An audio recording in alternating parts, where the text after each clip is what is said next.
नमस्कार, बुलेटिन में आपका बहुत बहुत स्वागत है और मैं हूं आपके साथ दीपिका ओझा। चलिए शुरुआत करते हैं खबरों की। उत्तराखंड के पहाड़ी व्यंजन अब स्थानीय फ्लाइटों में यात्रियों को परोसे जाएंगे। बता दें कि कैबिनेट मंत्री सतपाल महाराज ने दिल्ली में केंद्रीय मंत्री सिंधिया से मुलाकात की। इस दौरान उन्होंने उत्तराखंड से आने जाने वाली फ्लाइटों में यात्रियों को राज्य के व्यंजन परोसने और अंतर्राष्ट्रीय एयरपोर्ट बनाने के मुद्दे पर चर्चा की। वहीं स्थानीय फ्लाइटों में यात्रियों को उत्तराखंड के व्यंजन परोसे जाने को लेकर पर्यटन मंत्री सतपाल महाराज ने प्रस्ताव दिया, जिसके बाद केंद्रीय नागरिक उड्डयन मंत्री ज्योतिरादित्य सिंधिया ने इसकी सहमति दे दी है। इसके साथ ही उन्होंने पहाड़ी व्यंजनों की सूची भी मांगी है।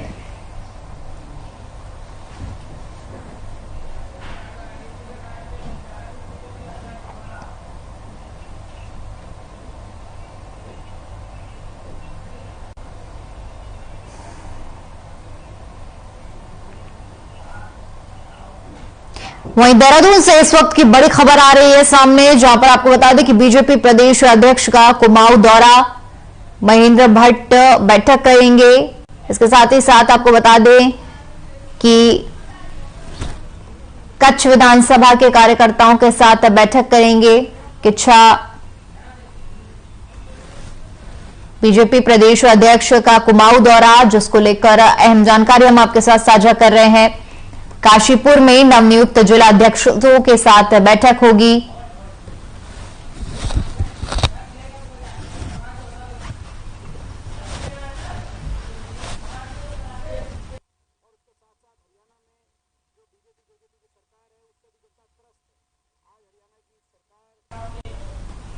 चलिए आपको सीधा देहरादून लिए चलते हैं, जहां पर सीएम धामी लाइव संबोधन कर रहे हैं।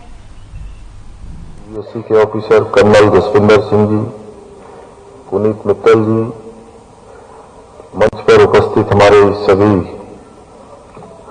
आए हुए महानुभाव, बाहर से आए हुए अतिथिगण, डॉक्टर हरीश चौधरी जी आईआईटी दिल्ली से, श्री बाला सुब्रमण्यम जी, जेसी पंत जी, साध्वी प्रज्ञा भारती जी, रिक कौल जी, फ्रांस से आए हुए ऑनलिन जी जो बहुत पीछे बैठे हैं, उनका वेलकम।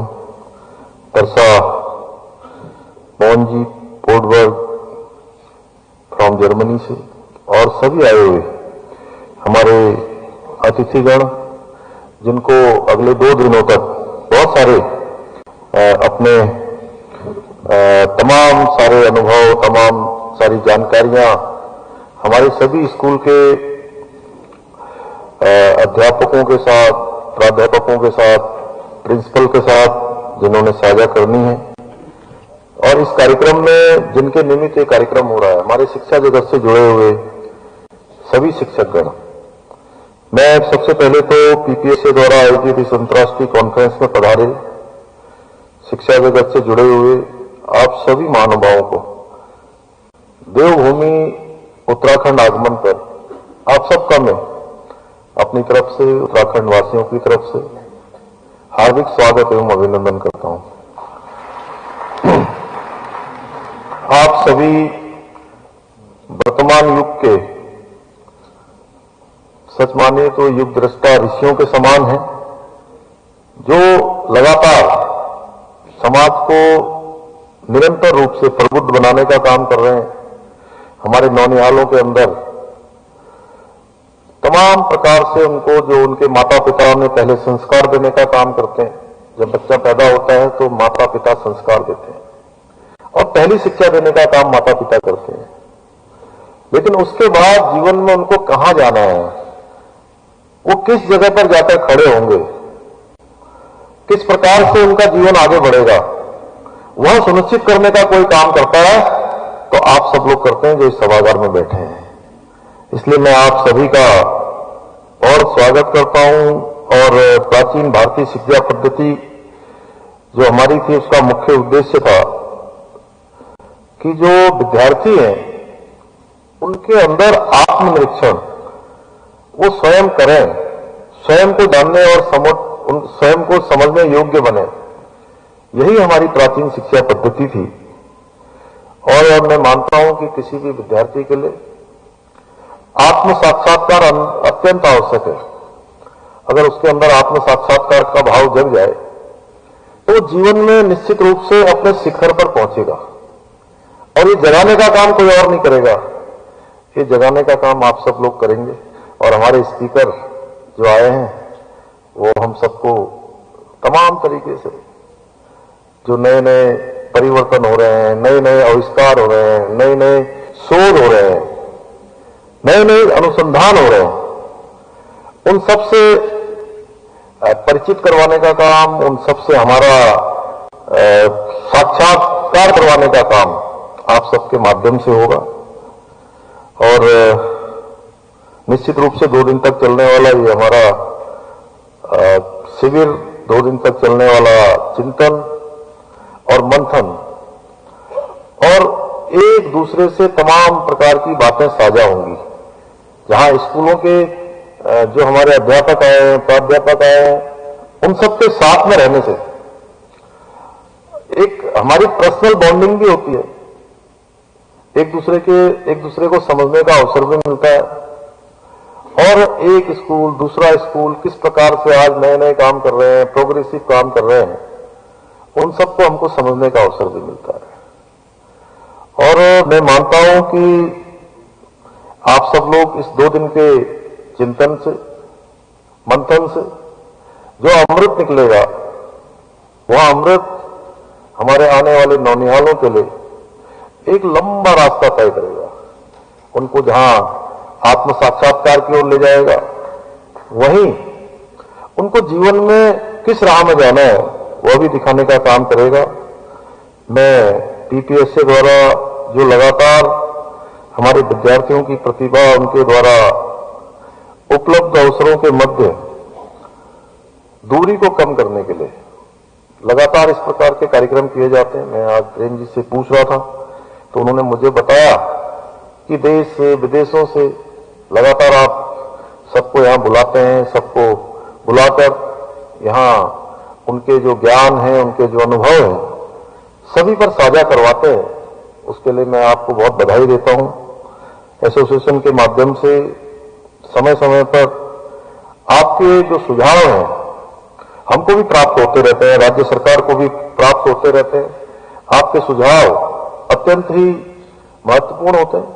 और आज के, चूंकि आज कार्यक्रम था और अभी हम लोगों को इसके तत्काल बाद ही यहां से निकलना है, मुझे प्रेम कश्यप जी ने, बत्ता जी ने, इन लोगों ने, सब लोगों ने आकर बताया कि इतने सारे राज्यों से लोग आने वाले हैं, देश से विदेशों से लोग आने वाले हैं, और शिक्षा जगत से जुड़े हुए सभी सम्मानित महानुभाव यहां आने वाले हैं।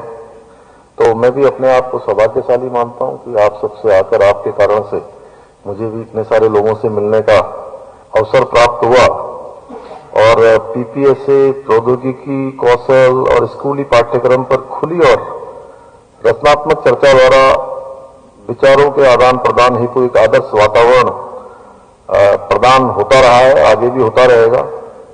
मैं एक बात जरूर कहना चाहता हूं कि जहां पीपीएस से हमारे इतने सारे स्कूलों का एक बड़ा संगठन यहां पर तैयार हो गया है और बहुत अच्छा काम भी हो रहा है। लेकिन शिक्षा एक मैं कहूं, शिक्षा ही एक ऐसा हमारे पास पूंजी है, धन है, जो जितना बांटा जाए, जितना लोगों को दिया जाए, उसमें कहीं कोई कमी नहीं होती है। और आज बहुत सारे ऐसे बच्चे हैं जिनको वास्तव में आपकी जरूरत है, हमारे मंचासीन लोगों की आवश्यकता है। तो कहीं ना कहीं आप में से जो हमारे पीपीएस से है, वही इस व्यवस्था को सुनिश्चित करे कि बहुत सारे ऐसे बच्चे जो आने वाले समय में वह भी देश का, प्रदेश का भविष्य बन सकते हैं, दुनिया में अपना नाम रोशन कर सकते हैं, उनको जो शिक्षा की आवश्यकता है, क्या हम ये शिक्षा कुछ बचाकर उनको भी दे पाएंगे क्या? अगर हम उनको भी दे पाए जो समाज के अंतिम छोर में खड़े हैं, समाज के बिल्कुल अंतिम लाइन में हैं, जिनको आवश्यकता बहुत है, वहां भी प्रतिभा की कोई कमी नहीं है, क्योंकि जिन लोगों ने भी दुनिया के अंदर नाम कमाया है, जिन्होंने इतिहास बनाया है, और सच मानिए तो जमीन से जिन्होंने आसमान को छूने का काम किया है, सुब्रमण्यम जी आप मेरी बात से सहमत होंगे, जमीन से जिन्होंने आसमान को छूने। चलिए बढ़ते हैं अगली खबर की ओर। उत्तराखंड में पर्यटन की अपार संभावनाएं हैं और इसी को देखते हुए प्रदेश सरकार की ओर से पर्यटन के क्षेत्र में कई महत्वपूर्ण प्रयोग किए जा रहे हैं। कुछ ऐसे क्षेत्र भी हैं जिनके विकास को लेकर सरकारें प्रयास कर रही हैं और सार्थक नहीं हो पा रहे हैं। बता दें कि लैंसडाउन में पर्यटक को बढ़ावा देने के लिए क्षेत्रीय विधायक दिलीप रावत ने अपनी ही सरकार पर निशाना साधा है। उनके इस बयान के बाद कांग्रेस को भी बैठे बिठाए एक बड़ा मुद्दा हाथ लग गया है और बीजेपी डिफेंसिव मोड में आ गई है। लैंसडाउन के बीजेपी विधायक दिलीप रावत ने विकास कार्यों को लेकर अपनी ही सरकार पर हमला बोला है। विधायक के आरोपों पर कांग्रेस के हमलावर रुख को देखते हुए बीजेपी प्रदेश अध्यक्ष महेंद्र भट्ट ने सफाई दी है। महेंद्र भट्ट ने कहा कि विधायक अपने क्षेत्र में और अधिक विकास चाहते हैं। उन्होंने कहा कि अपने क्षेत्र के विकास के लिए और पर्यटन मंत्री से सवाल करना उनका अधिकार है। दिलीप रावत के बयान के बाद बीजेपी डिफेंसिव हो गई तो वहीं कांग्रेस का हमलावर रुख और भी ज्यादा तेज हो गया है। हालांकि ये पहला मौका नहीं है जब दिलीप रावत अपने बयानों की वजह से सुर्खियों में है।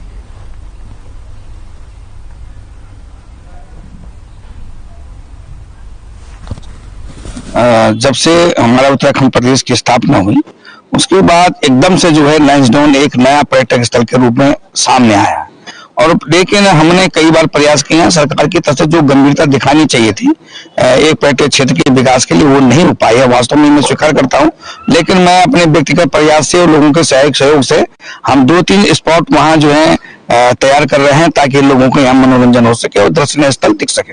देखिए, मैं तो लगातार इस बात को कह रही हूँ कि 11 सालों में लैंसडाउन के अंदर कुछ भी काम नहीं किया गया है। और देखिए, आज अगर दिलीप रावत जी इस बात को मानते हैं और स्वीकार करते हैं तो मैं सोचती हूँ उनकी सद्बुद्धि और सद्बुद्धि आई है तो अब उनको राजनीतिक रूप से भी संन्यास ले लेना चाहिए। जब वो खुद कह रहे हैं कि 11 साल में मैं कुछ नहीं कर पाया, तो आप सोचिए कि उत्तराखंड की जनता के साथ, लैंसडाउन की जनता के साथ कितना अन्याय होगा, कितना झूठ उनसे कितने सालों तक बोला जाएगा।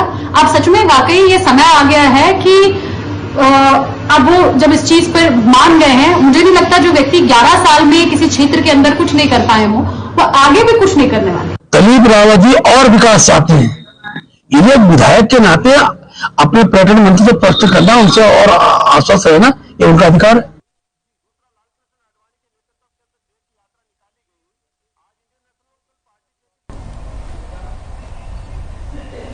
उधर खाद्य आपूर्ति विभाग की ओर से राशन डीलरों की दुकान पर बायोमेट्रिक मशीन लगाई गई है, जिससे अब बायोमेट्रिक पर अंगूठा लगाने के बाद ही जनता को राशन दिया जाता है, जिसका राशन डीलर लगातार विरोध कर रहे हैं। राशन डीलरों का कहना है कि उनके यहां नेटवर्क नहीं आ पाते हैं, इसलिए उन्हें राशन वितरित करने में काफी समस्याओं का सामना करना पड़ रहा है।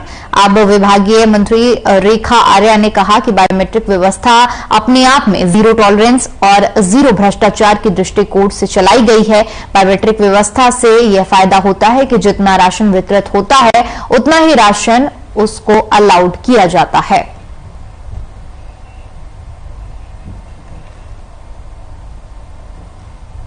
बायोमेट्रिक व्यवस्था अपने आप में जीरो भ्रष्टाचार उसके दृष्टिकोण से यह व्यवस्था लागू की गई है। बायोमेट्रिक व्यवस्था के तहत में यह फायदा होता है कि जितना राशन उसको अलॉटेड होता है, पर्टिकुलर उतना ही राशन उसको अलॉट होता है, उसके थंब के साथ में अलॉट होता है, जो कि मैं समझती हूँ उसकी एक अपनी यूनिक आईडी होती है। इस व्यवस्था में कई अपने जनपद जो है उन्होंने अच्छी परफॉर्मेंस कर रखी है, लगभग 80% तक में भी, 75% तक में भी पूर्ण हुआ है। पहाड़ी जनपदों में अभी संपूर्णता नहीं आ पाई है, उस और हम लोग बढ़ेंगे।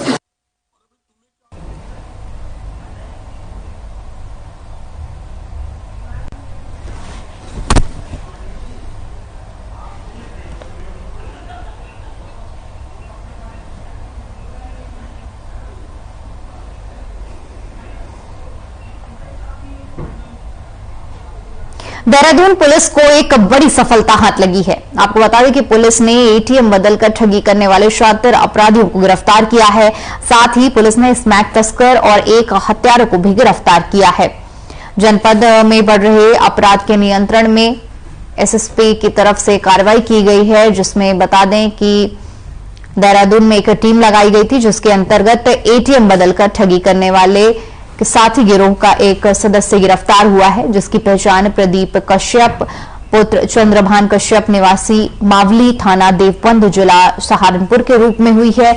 उसके साथ उसके 2 और साथियों को गिरफ्तार किया गया है।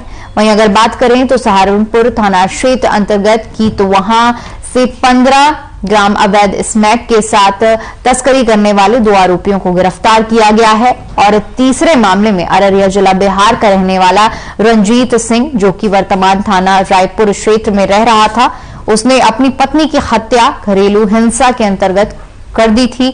इन तीनों घटनाओं के पर्दाफाश के लिए पुलिस ने टीमें लगाई थी और जिसमें बड़ी सफलता पुलिस को हाथ लगी है।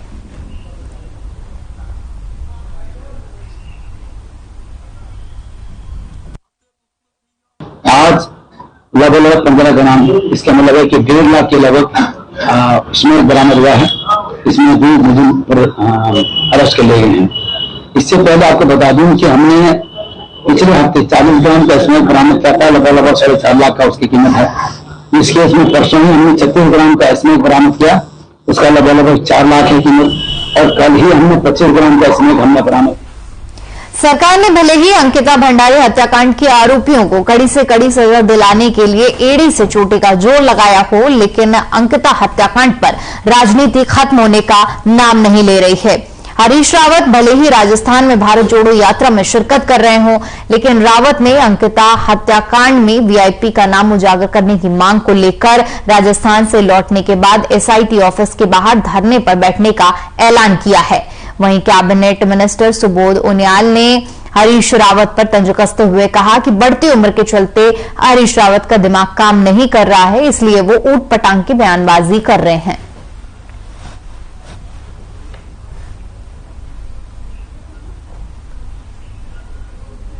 फॉरेस्ट डिपार्टमेंट जिलाधिकारियों के माध्यम से सभी डिपार्टमेंट के साथ एक अपना टाइप करे और एक मसलन अगर हमने पुलिस को कुछ अगर प्लान अवेलेबल कराए हैं तो पर्टिकुलर पैड जो है पुलिस को आवंटित कर दिया जाए, जिसको हम पुलिस वाटिका का नाम दें। इसी तरह मेरा मन का एक कंसेप्ट है कि स्कूल के और हायर एजुकेशन के बच्चों को जो पेड़ दें, उस पेड़ पर वो चाहे अपना नाम या अपने माता पिता का नाम या अपने फोर फादर्स का नाम भी उसको लिख सकते हैं, सो दैट कि उनकी क्यूरियोसिटी बढ़े और वो उस प्लांट्स की रक्षा करने का काम भी करें जब तक उसके सर्वाइवल के लिए। उधर काशीपुर के राधेहरी स्थानकोत्तर महाविद्यालय चुनाव में पैसों के चलन को रोकने के लिए महाविद्यालय छात्र संघ चुनाव समिति ने चुनाव सामग्री को हटवा दिया है।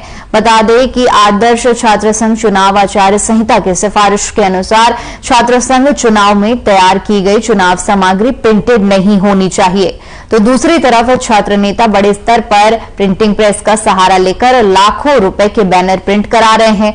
वहीं मुख्य निर्वाचन अधिकारी डॉक्टर महिपाल सिंह ने बताया कि आदर्श छात्र संघ चुनाव आचार संहिता की सिफारिशों का पालन नियमानुसार कराया जाएगा।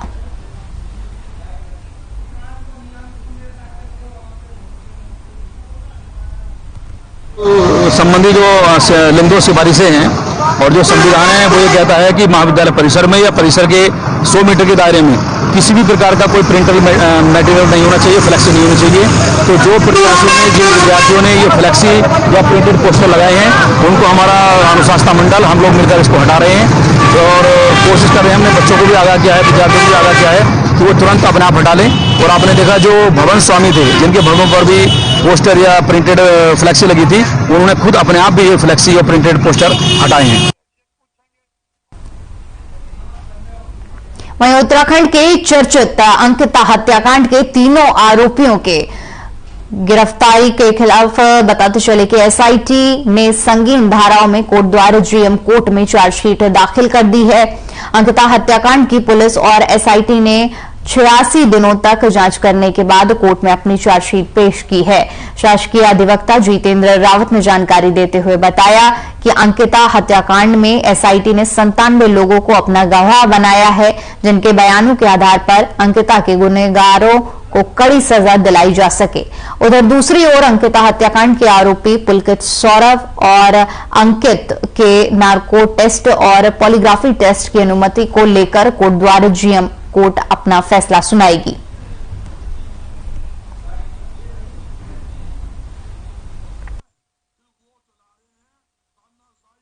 एसआईटी द्वारा शनिवार को ही आरोप पत्र तीनों मुलजिमों के खिलाफ माननीय अभियोजन कार्यालय में जमा कर दिए गए थे। अभियोजन कार्यालय द्वारा उसकी स्क्रूटनी करने के बाद आज हमारे द्वारा उसे न्यायिक मजिस्ट्रेट प्रथम श्रेणी कोर्ट भावना पांडे के न्यायालय में जमा करा दिया गया है और तीनों मुलजिमों के खिलाफ 302 धारा 302, 201, 120B, 354 आईपीसी के तहत व अनैतिक व्यापार अधिनियम के तहत आरोप पत्र माननीय न्यायालय में दाखिल किया और माननीय न्यायालय द्वारा उस पर संज्ञान लिया जा चुका। भारत जोड़ो यात्रा में कोटद्वार से कांग्रेस कार्यकर्ताओं ने हिस्सा लिया। इस दौरान कांग्रेसी कार्यकर्ताओं ने राहुल गांधी को पूर्व कैबिनेट मंत्री सुरेंद्र सिंह नेगी का वे पत्र भी दिया, जिसमें उन्होंने पूर्व प्रधानमंत्री इंदिरा गांधी की तरह कोटद्वार से माणा तक पदयात्रा निकालने का राहुल गांधी से निवेदन किया था।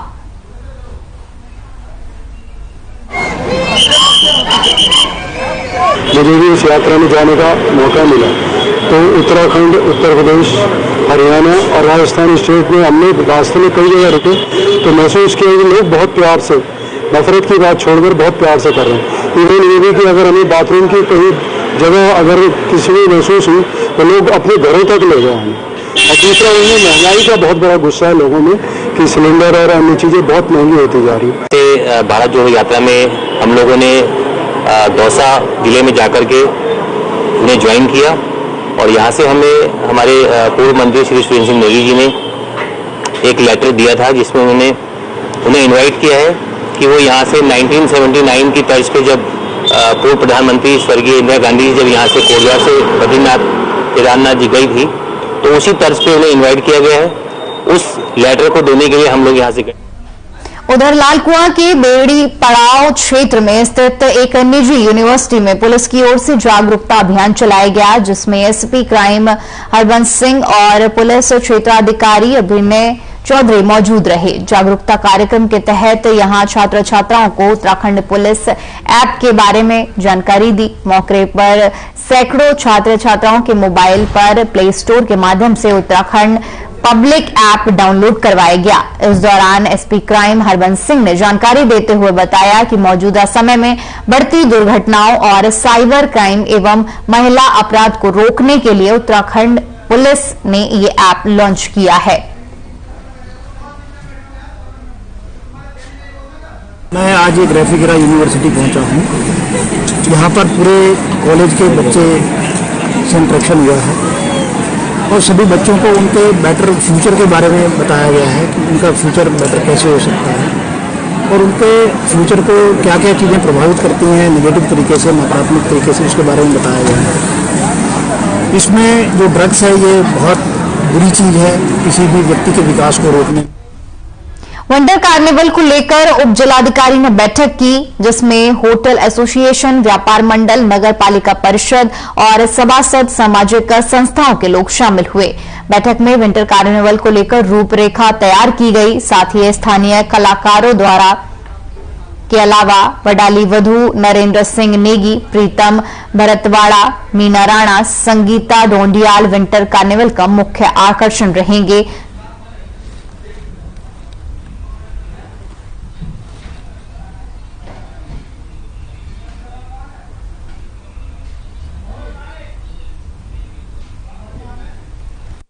विंटर कार्निवाल को लेकर के हमारी तैयारियां लगभग पूर्ण हुई हैं। आज हमने यहाँ पर होटल एसोसिएशन, व्यापार मंडल, यहाँ के स्थानीय जो पार्षद है और जो हमारे सामाजिक कार्यकर्ता हैं और जो अधिकारी इसमें ड्यूटी पर हैं, उन सब के साथ जो है एक कोऑर्डिनेशन मीटिंग की है और उस मीटिंग में हमने उनके कार्य दायित्व हैं, जो उप समितियों में जहाँ जहाँ उनका दायित्व है उनके साथ शेयर किया है और इसको किस तरीके से बेहतर तरीके से संपादित किया जाना है इस पर। चलिए, फिलहाल के लिए इस बुलेटिन में इतना ही। देश और दुनिया की तमाम बड़ी खबरों के लिए हमारे साथ नमस्कार।